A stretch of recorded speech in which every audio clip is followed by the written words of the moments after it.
여의도 맨션 구독자 여러분 안녕하십니까? 자, 제가 좋아하고 또 많은 사람들이 꼭 만나봐 박 교수 하고 추천해 주셨던 분, 저도 어떻게 보면 유튜버로 활동하다 보니까 이렇게 직접 뵌 기회는 처음이었던 것 같습니다. 제 옆에 김용섭 트렌드 분석가 나와 계십니다. 안녕하세요. 안녕하세요, 김영섭입니다. 예.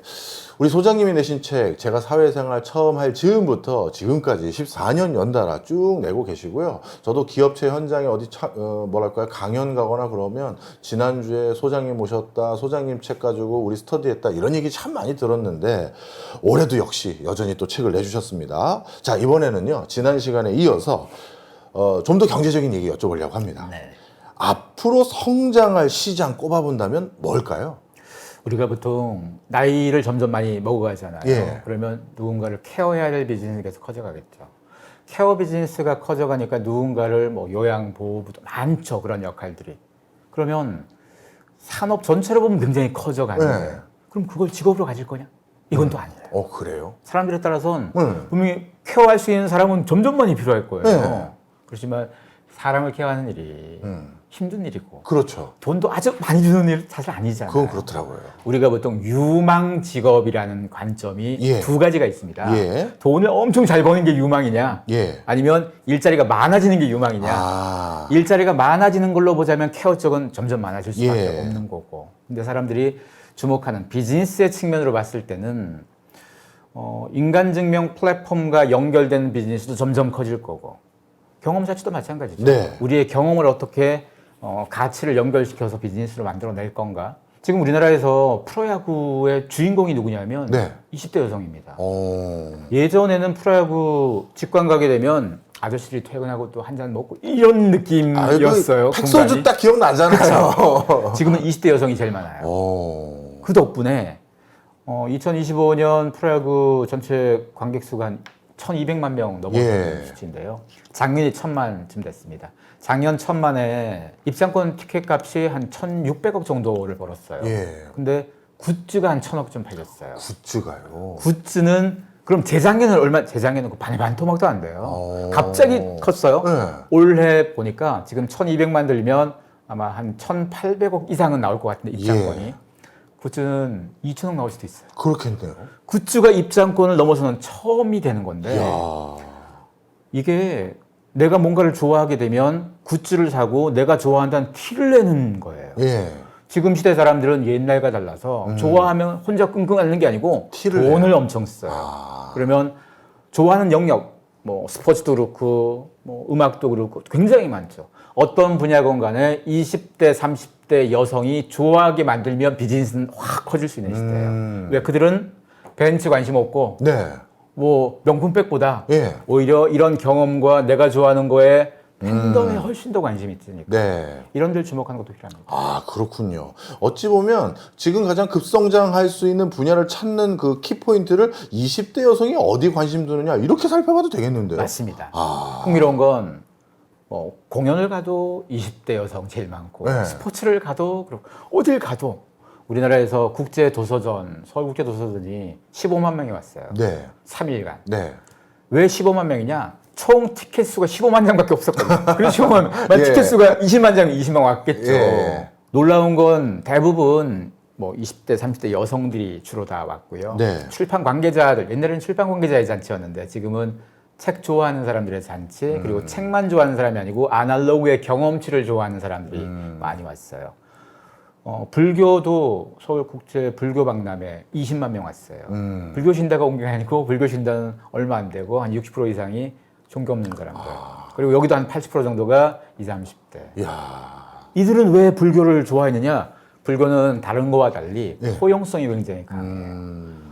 어떤 개그맨이 머리 깎고 스님처럼 해가지고 하는데도 포용해서요. 네. 본명도 내주고 네. 일도 시키고. 네. 만약에 다른 종교에서 누가 그랬으면 신성모독이라고 할 수도 있어요. 지옥 간다 그랬을 수도 맞아요. 있겠죠. 예. 거기다가 불교는 우리나라의 수많은 소수자 행사들, 예. 뭐 성소수자들, 아. 소수자들이 되게 많잖아요. 예. 소수자들은 소수니까 힘이 없잖아. 네. 약자자 이런 행사 가보시면 불교는 다 와 있어요. 다 와서 별말 안 해요. 품어줍니다. 아. 절에 갈 때 종교가 뭔지 물어보지 않거든요. 맞아요. 누가 와도 상관없어요. 맞아요. 이러다 보니까 20대들, 10대, 20대들에게 불교가 종교의 느낌보다 문화의 느낌이에요. 아, 그리고 왜 블랙핑크, 품어주는, 그죠? 블랙핑크의 제니가 예. 발표한 곡 두 곡이 불교에 대한 곡이에요. 그 중에 하나가 젠이라는 노래. 네. 이름이 젠인데 젠이잖아요. 네. 이름하고도 연결되고 네. 젠이 우리 선불교의 선이 일본을 거쳐서 미국으로 간 거잖아요. 그래서 예. 젠이 된 거잖아요. 미국에 섰을 때는. 그러니까 불교에 대한 걸 그러면 그 친구가 불교신도 아니에요. 문화 코드라서 그렇습니다. 지금 시대는 20대, 30대가 얼마나 자기를 잘 포용해 주냐에 따라서 움직이는 거니까 어떤 분야가 됐건 포용을 잘 해주는 건 굉장히 중요한 마케팅의 포인트가 된다는 건 거고 이런 사람들이 경험치를 만들어주고 자기를 아껴준다면 아낌없이 돈을 쓸 수 있는 그런 상황이 되는 것 같습니다. 그렇군요. 자, 돌아오는 2026년 많은 분들이 또 관심을 늘 두고 있는 화두가 하나 또 있는데 바로 또 부동산입니다. 한 10여 년 동안 부동산 때문에 기분 상하고 마음 상한 사람들 천지거든요. 네. 자, 그런데 앞으로 부동산 시장을 흔들 핵심 변화를 꼽아주셨더라고요. 뭘까요? 우선 부동산에서 아파트가 유효한 거 맞죠? 여전히? 네. 아파트 서울에서 아파트가 거의 대부분 사람들이 거기 살기도 하고 예. 단독은 극소수가 사는 건가요? 네. 근데 최근 들어서 어떤 변화가 있냐면 단독에 대한 욕망이 굉장히 많이 커졌어요. 오. 욕망이란 건 내가 충족 못해도 예. 가질 수 있는 거잖아요. 예, 예. 포르쉐를 욕망한다고 포르쉐를 당장 살 건 아니거든요. 그렇죠. 근데 어릴 때 포르쉐를 욕망한 사람은 언젠가 사고 싶어서 수십 년간 머릿속에 욕망을 품고 살아요. 지금 10대, 20대, 30대의 욕망 속에 단독이 들어가기 시작했어요. 왜 들어갔냐? 아파트는 옆집이랑 똑같이 생겼잖아요. 네. 건설사가 그냥 똑같이 만들어 놓은 겁니다. 네. 단독은 내 개성에 맞게끔, 취향에 맞게끔 만들 수 있는 거니까 예. 집의 가치가 얼마나 되팔아서 돈을 많이 버냐의 가치를 주목하는 시대하고 내가 내 가치에 부합하게 집을 어떻게 잘 꾸며서 윤택하게 살 거냐에 대한 가치는 다른 거잖아요. 그렇죠. 사실 이런 가치는 부자들이 그동안 많이 해왔던 건데 예. 전통적인 부자들의 가치를 젊은 친구들이 관심이 많아졌어요. 돈이 많아서 그게 아니고요. 그 이전 시대 기성세대들은 돈이 없어도 졸부의 가치를 주목했죠. 우리가. 비싼 자동차, 비싼 명품 가방을 탐했던 이유가 돈은 없지만 졸부의 행태들을 따라했다면 지금의 젊은 친구들은 졸부가 아니고 물건으로 자라는 개들이 아니고 전통적인 가치와 취향의 가치를 주목하는 올드머니에 주목했다는 거죠. 이런 거에 주목하다 보니까 공간에 대한 관심, 가구에 대한 관심, 조명에 대한 관심들이 바뀌면서 시장의 변화가 만들어지는 거고 또 중요한 축 중에 하나가 뷰인데요. 예. 요즘 뷰병이란 말이 있어요. 예. 뷰가 좋으면 프리미엄이 붙죠. 뭐 그렇죠. 아파트건 어디건 네. 간에. 근데 요즘 아파트에 사시는 분들이건 어디건 샤시가 있으면 샤시 앞에 쇠로 된 창살 이렇게 있는데 있죠. 그거 없애고 유인난간 만드는 사람들 많아졌죠. 아. 그게 쇠로 된 샤시여도 밖에 보여요. 맞아요. 문제 없어요. 네. 근데 그걸 바꾸면 돈은 들지만 예. 내가 훨씬 더 트인 걸 볼 수 있는 거고 예. 그것 때문에 돈을 써요. 아. 심지어 그 압구정 2구역 재개발하는데 거기서 그 현대건설에서 그 개발할 때 주택 거기 조합에다가 네. 주택 조합에다가 어떻게든 돈 덜 쓰면 좋잖아요. 건설사 입장은 그렇죠. 그렇죠. 그쪽에서는 돈 아껴주는 거니까. 예. 근데 건설사가 돈 더 쓰겠다고 한 항목이 있어요. 뭐예요? 그게 뭔가 하면 샤시가 예. 보통 샤시가 이 베젤이라고 그러죠. 이거 두께가 있잖아요. 네. 테두리. 그게 훨씬 좁은 테두리가 있어요. 오. 독일의 슈코라는 회사에서 만드는 게 예. 있는데 이름만 들어도 비싸게 생겼잖아요. 예. 비싸요 무조건. 예. 우리가 알던 샤시보다 훨씬 이게 얇아서 얼품 잘 안 보여요. 탁 튀긴 거. 아. 거기다가 보통 1층은 아무리 한강변에 있어도 1층은 좀 조망이 안 되잖아요. 그렇죠. 그래서 거기는 필로티를 엄청 높여가지고 1층인데 조망이 되게끔. 이야. 이런 거 한다고 2천억을 더 쓰겠다는 거예요. 2천억을요? 2천억을. 그러면 과거의 관점에선 그게 뭐 필요해. 어차피 쇠창살이어도 예. 한강은 보이고 예. 베젤 듣고도 한강 보이고 이게 뭐를 2천억을 써요. 근데 수용할 거라는 거죠.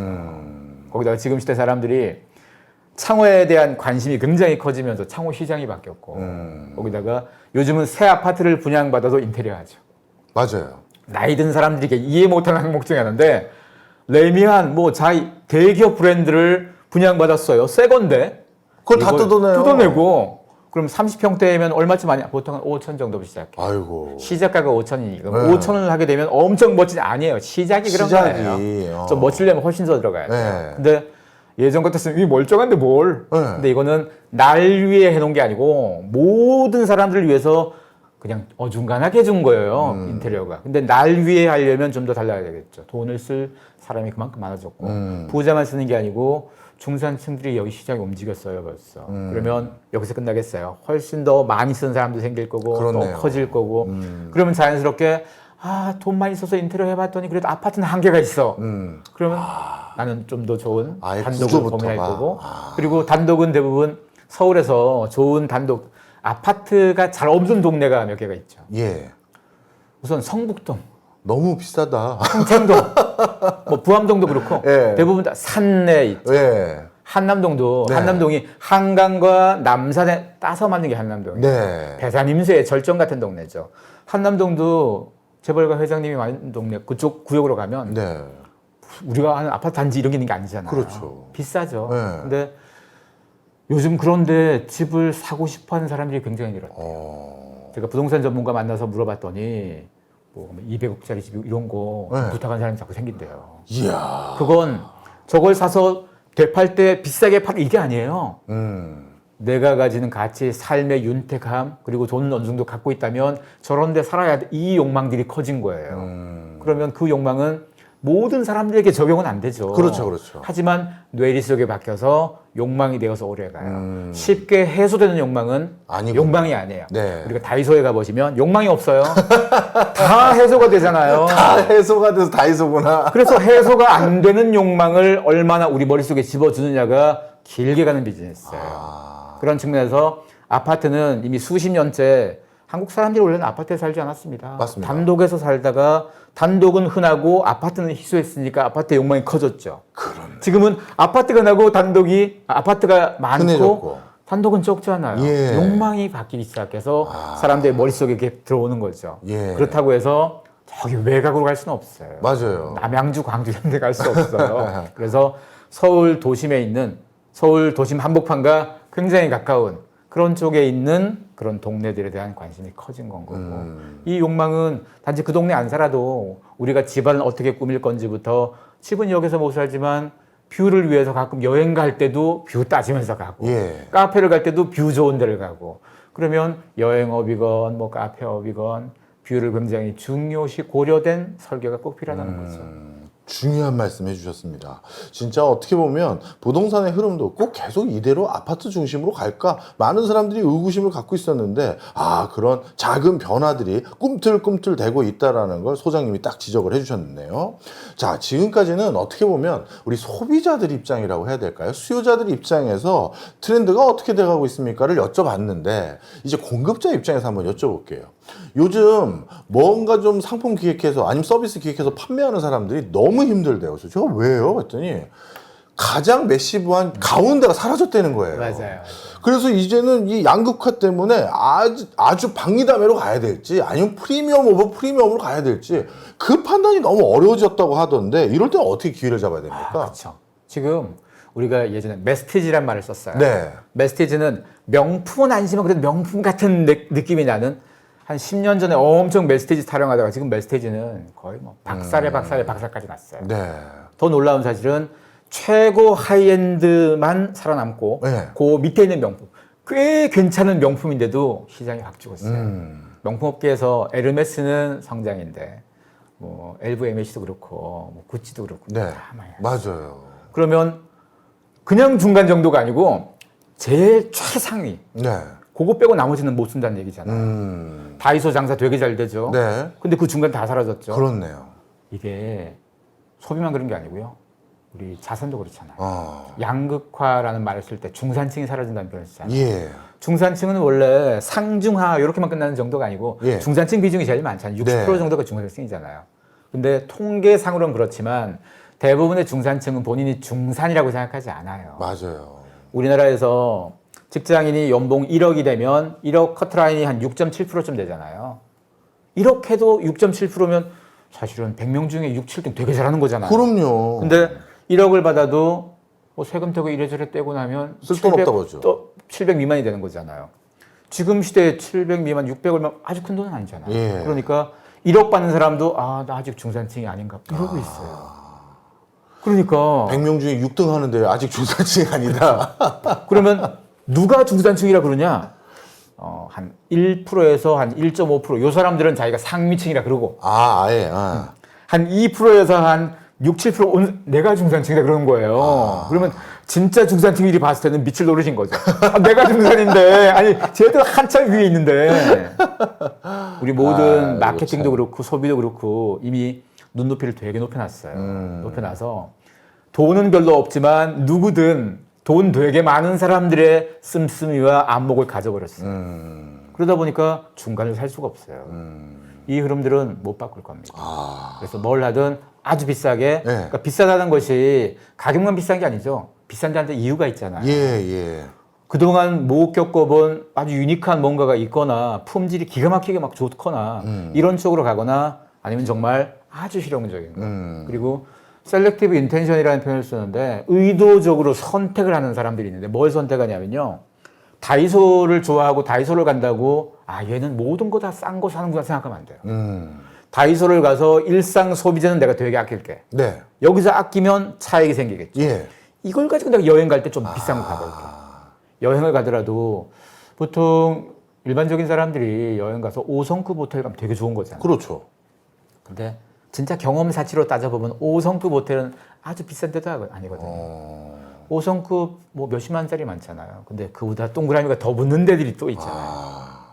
그런 데를 옛날에는 부자만 갔었어요. 예.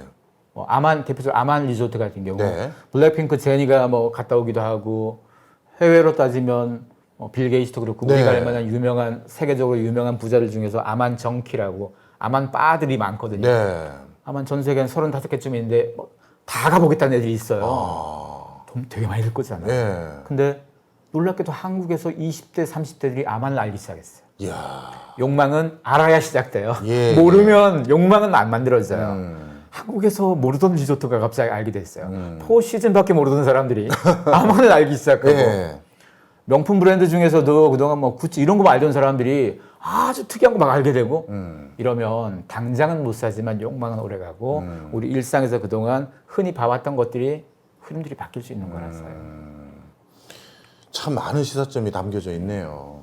자, 그런데 이렇게 우리가 예를 들어서 중산층이라고 생각하는 스스로 자평하는 사람 또 그것도 아니라고 자평하는 사람들조차도 눈높이는 높아졌기 때문에 상당히 질적인 걸로 소구하는 것들을 고민하셔야 됩니다. 얘기해 주셨는데 네. 그렇다면 실제 이렇게 럭셔리 소비 이런 것들이 좀 더 주목받고 있는 이런 시점에서 창업 시에는 뭘 좀 고민해야 됩니까? 사실은 창업이란 말 자체가 굉장히 한국 사람들은 오해를 많이 하는 말인데요. 창업하면 가장 먼저 뭐 먹고 마시고 이런 것도 떠올리잖아요. 그렇죠. 그렇게 하면 안 돼요. 그건 관성적인 창업인 거죠. 수십 년 전부터 해왔던 거, 100년 전부터 해왔던 거. 지금 시대에 창업이라는 것은 지금 시대에 맞는 콘텐츠와 지금 시대에 맞는 소비재 아니면 굳이 소비재를 안 건드려도 뭐 기업의 스타트업을 하는 것도 창업인 건 거죠. 그 맥락으로 자꾸 바라봐야 되는 거지. 먹고 마시는 걸 판다? 이게 왜 어렵냐면요. 요즘 회식도 안 하잖아요. 그렇죠. 회식을 안 한다는 얘기는 어울리는 것 자체가 줄었다는 얘기예요. 대부분 식당들은 많이 어울렸을 때 먹는 걸로 비즈니스를 많이 하거든요. 예. 그러면 안 어울리면 어디서 먹냐? 네. 밀키트 시장이 시켜 먹는 그런 시장이 팬데믹 때 되게 커졌었죠. 예. 지금 그때보다 더 커요. 그러면 안 어울리니까 굶진 않거잖아요. 예. 그렇게 먹은 거니까 식당에 안 갈 거죠. 그리고 술 장사는 안 망해. 술 장사 망해요 이미. 옛날 사람들은 시끄러운데 돈 썼어요. 예.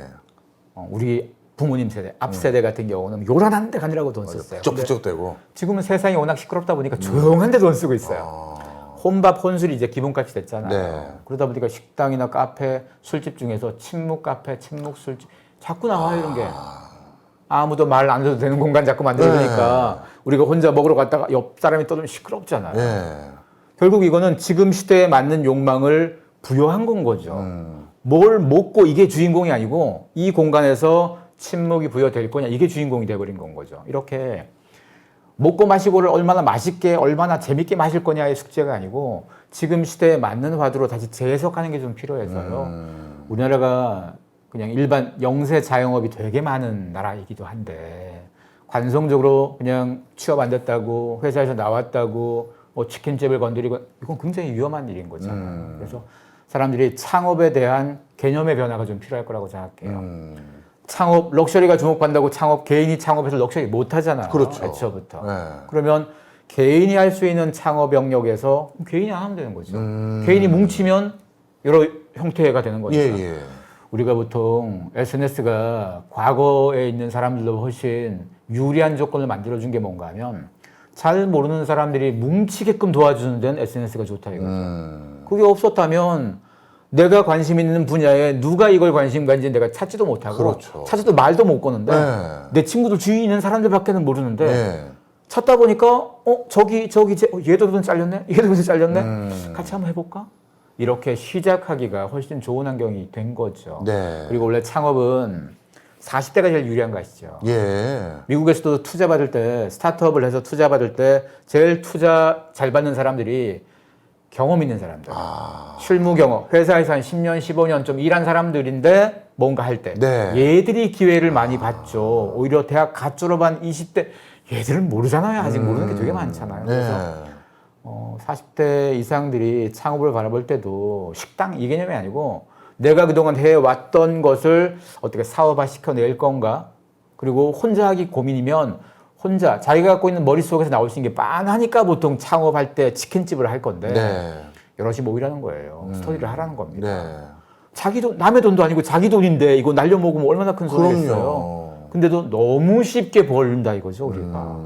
그래서 공부를 이거는 국가도 좀 더 시켜줘야 되고 네. 기업들에서도 이 퇴직자 프로그램에 실질적인 공부를 시켜줘야지 자꾸 뭐 이상한 거 뭐 정신건강 이런 거 하지 말고 그래야 될 것 같습니다. 알겠습니다. 참 중요한 얘기 오늘 정말 많이 듣는 것 같습니다. 지식도 얻지만 지혜도 얻는 그런 순간들이 저에게 많았는데요. 마지막으로 꼭 오늘 오신다고 하길래 이거 여쭤보고 싶었어요. 14년 동안 이제 트렌드 책을 내셨단 말이에요. 네. 그러다 보면 드디어 관이 형성됐다고 해야 될지 프레임이 형성되어 있다고 해야 될지 나름대로 드디어 재정의를 내릴 수 있는 경지가 된 것 같아요. 자, 트렌드에 우리가 왜 민감해야 될까요? 그쵸. 세상이 바뀌는데 바뀌는 걸 나만 모른다. 그리고 바뀌어도 왜 바뀌는지를 모른다? 그럼 할 게 없어요. 트렌드 책을 볼 때 사람들은 외워요. 예. 키워드 외우고 네. 어떤 명제 외우고 뭐 시험 칠 것도 아닌데 왜 외웁니까? 우리는 트렌드가 어떤 게 있다 그러면 저 트렌드가 왜 나와서 어떤 배경에서 어떤 방향으로 이것 때문에 뭔 일이 생길지 기회인지 위기인지 이걸 씹어 먹어봐야 돼요. 네. 누군가가 트렌드를 10개를 제시하면 10개 다 외울 필요 없어요. 네. 연구자는 보편적으로 필요한 10개, 10몇 개를 제시하는 건 거지 당신 딱 하나 찝어가지고 10개를 제시하는 게 아니잖아요. 그렇죠. 그래서 수많은 트렌드 책을 갖다 놓고 쭉 보다 보면 그 수십 개 중에서 내 입맛에 맞건 내 관심사에 맞는 몇 개는 나올 거예요. 그걸 파고들어야 돼요. 그걸 파고들어서 제대로 알아야지 써먹을 수가 있죠. 그렇죠. 제대로 알아야죠. 그렇죠. 네. 트렌드는 교양이 아닙니다. 트렌드는 철저하게 실무, 철저하게 돈을 만드는 기회와 관련되는 영역이기 때문에 네. 우리가 트렌드를 주목한다는 것은 친구하고 있을 때 재밌는 얘기 해주려고 아는 게 아니고 네. 여러분의 기회, 여러분이 변화하고 싶다면 변화를 하기 위해서 필요한 겁니다. 저도 오늘 한 수 확실히 배웠습니다. 트렌드는 기회다. 이제 좀 이해가 됩니다. 자, 사실 14년 동안 어떤 일을 했다라는 것은 그만큼 그 분야의 남다른 통찰과 그리고 남다른 성찰이 있을 수밖에 없습니다. 그런 분을 오늘 모시고 저도 이렇게 방송 찍게 돼서 저도 참 많이 도움도 됐고요. 시청하시는 분들도 또 큰 도움 되셨으면 하는 바람입니다.